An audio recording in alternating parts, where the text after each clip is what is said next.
Flash 751, Joshua Williamson writing with Christian Duce on the art. This obviously continues the story that was in 750 with Godspeed showing up at the behest of Paradox.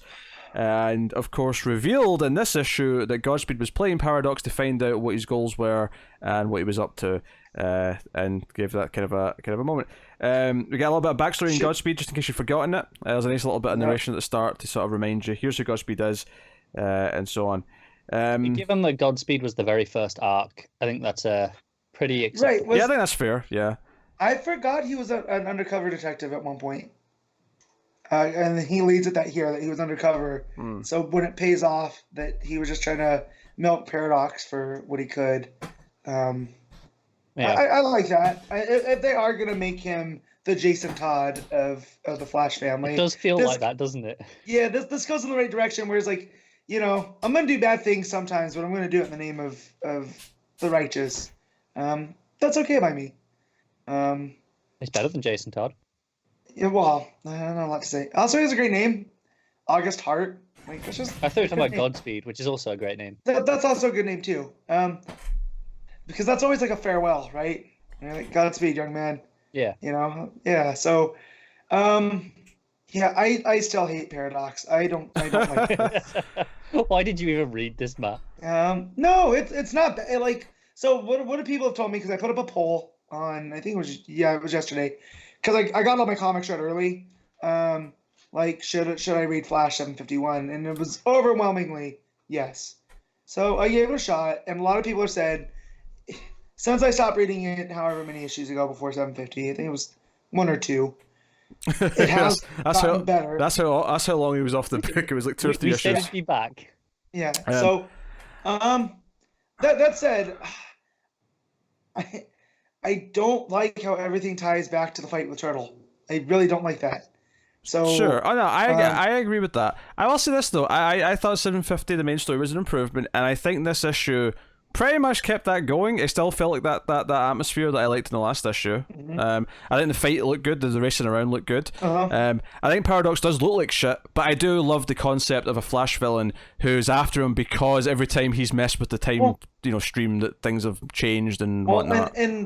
And also he goes here about the crisis energy. So this might have been something I missed, but he's trying to mine all the crisis energy, right? Because that's what he needs to reshape to basically get his family back. Which I think that's a real smart touch. That was in his origin issue. Yeah, so I must have been spaced out when you guys were talking about that. I wasn't paying attention. Oh, so buddy, I never listened.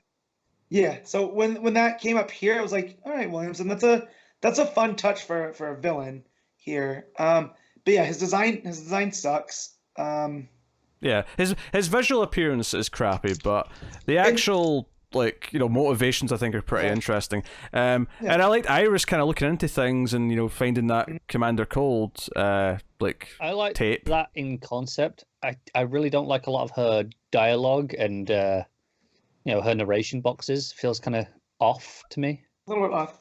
That said, Commander Cold's coming back after this with Paradox and his crisis energies. I'm gonna call the shot now. Yeah, I get that. That makes sense. Who's the big twist here? Because is it more than just Reverse Flash is involved, or is it? Well, I just think it's Reverse Flash is involved in that. Reverse Flash. You say that dismissively, but I do actually kind of like the idea that there's the one person who could beat Paradox in the future was Reverse Flash. I actually kind of like that. Right. And I like that. And was it because Reverse Flash was still just trying to be Flash? What part of this? Because if we're using the classic origin, is at first Thawne tried to be Flash. He tried to be heroic before realizing. Yeah, I think that's still the current origin. I recall that being earlier in this run. And I find Deuce hit and miss, but I actually thought he did a quite good job in this issue. I was liking the art for the most part. I tried to hit and miss even within this issue, personally. Like, there were some bits where it was really clean and nice, and other parts where it felt like there was a lot of extra lines and shadows that didn't really need to be there, and it was just a bit inconsistent. The first splash page I think is really good with Wally. Man, that makes me sad. With Barry and Godspeed. Honestly, I think most of the fighting, most of the running around looks pretty good. Deuce's Flash, the ears still look too wide.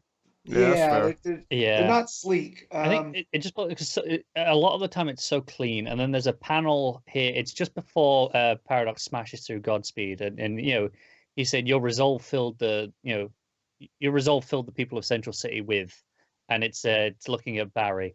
It's kind of in the middle of the issue, and it's just so overshadowed and like all these extra lines and crosshatching on there, and it's panels like that where it really takes me out of it. And then I think the next page, which is like a mostly splash, isn't that great. But then there are other bits where it's so clean and looks great. It's really inconsistent for me. Yeah, I really like the 2-page spread that comes later where Paradox blasts him with like crisis energy or whatever he's blasting him with. I think that was really good. Colors are really nice and vivid. Even the page after, Iris's reaction, yelling Barry because she's talking to him. Really good. So Paradox like drags off Godspeed with them, and the big finale is that wherever Barry's been blasted to, he's in some sort of field. There's a tree. It's very tranquil, and he turns around, and his mother's there. It's Speed Force, right?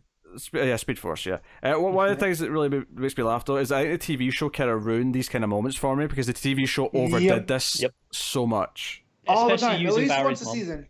Yep. Yeah. Yeah. Like, the first time they did it, and groaned.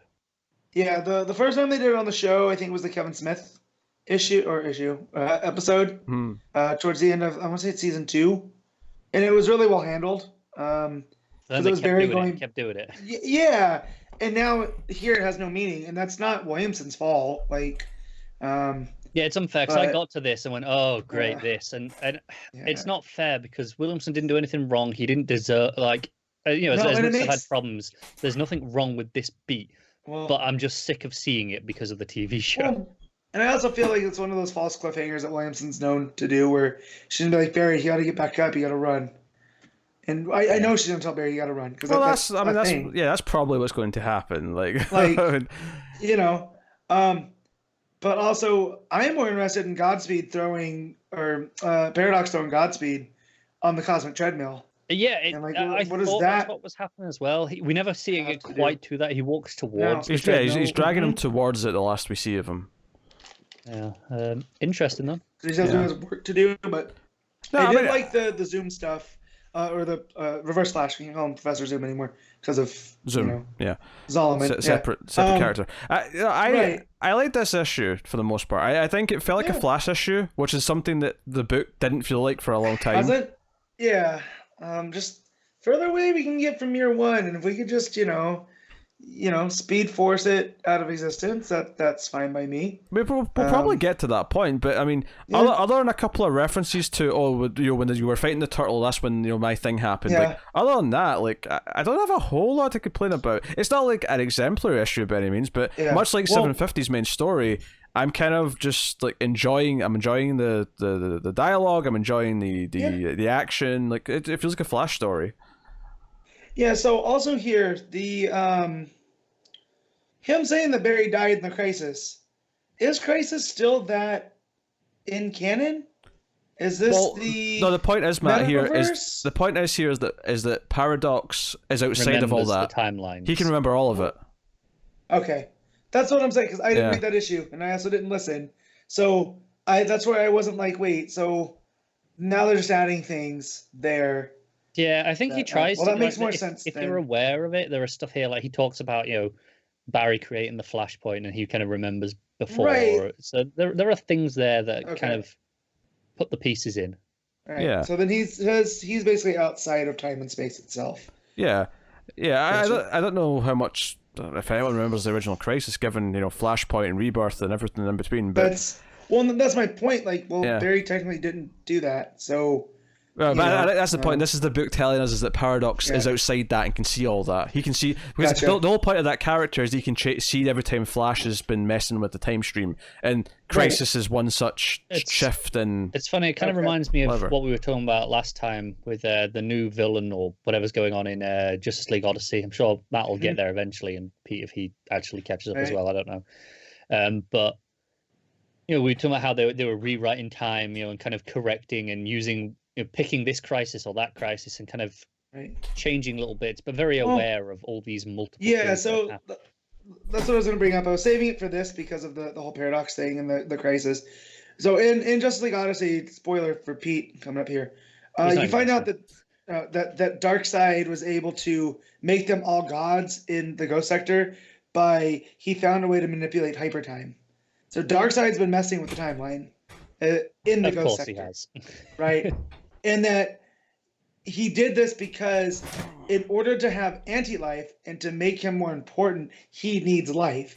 So if whatever the superheroes did in No Justice that broke the source wall, whatever's coming is going to wipe out life. That's not good for Darkseid. Because it's along those, if there's no one left to rule, what's the point? I have no power. And so he has this noble intention to preserve life, but only so he can control it later. And that's where, with Starfire, she goes, okay, that makes sense. I'll help you. And that's what's driving me nuts. That's not a Corey thing, right? Like, I could see Azrael being down with that, right? Yeah, Corey's usually very pragmatic, but there is a line. Right, so...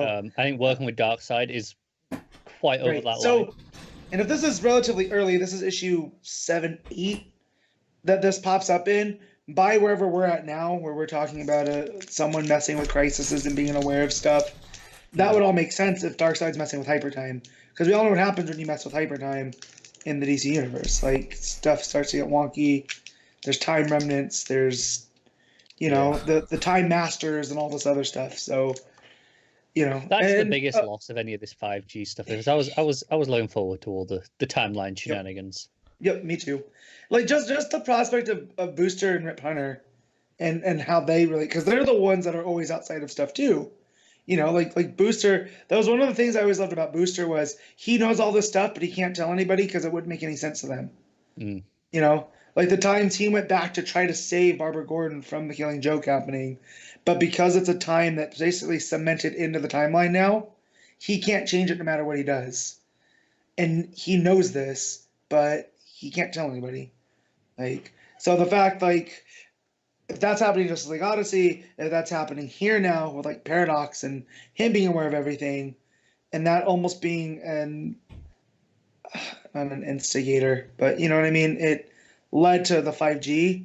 Yeah. I'm like, what's the end point now? Like, what's the end game? Is it just another Flash story where this happens? Is this, are they going to keep them separate? Because don't forget, if Williamson had kind of left notes for Abnett on this was kind of the direction, these seem to go hand in hand. Yeah, that's right? true. With Paradox and Hypertime. So, weird. Yeah, maybe they'll end up tying in together, and that's why Wells was writing that book in the first place. I don't know. It's hard to say. But yeah, I thought Flash 751 was fun. I've definitely 750 and 751. I've definitely the most I've enjoyed the book. In over a year, maybe a year and a half. I'm gonna come back in 2 weeks now and see what's gonna happen with it's 2 or 3 weeks. I can't remember. Did 750 get pushed or did this get? No, it was 50 that got pushed, so it'll be 2 weeks from now. Okay.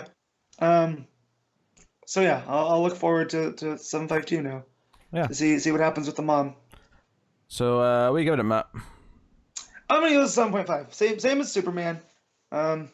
It's pretty good. The art's a little bit wonky though. So, but yeah. Connor? Yeah, I'm a lot harsher than you guys on this one, I think. What a shock. Yeah, I know. It's not a bad issue. It's fine. Like I say, the art's really up and down. There are some panels that I really like, some that I really don't. Overall, it's a 5.5. It's all right. It's not bad. It's still, higher than the 3s and 4s I was giving it a couple of months ago. I want to read Matt and go with 7.5. I think it's I had a fun time reading them. I there was a time for about a year there where I was miserable reading Flash, and I'm happy to say that Williamson has not necessarily turned it into a great must-read book, but he's turned it around back into I'm enjoying reading this again. So I want to read it versus being annoyed that I have to read it. Exactly.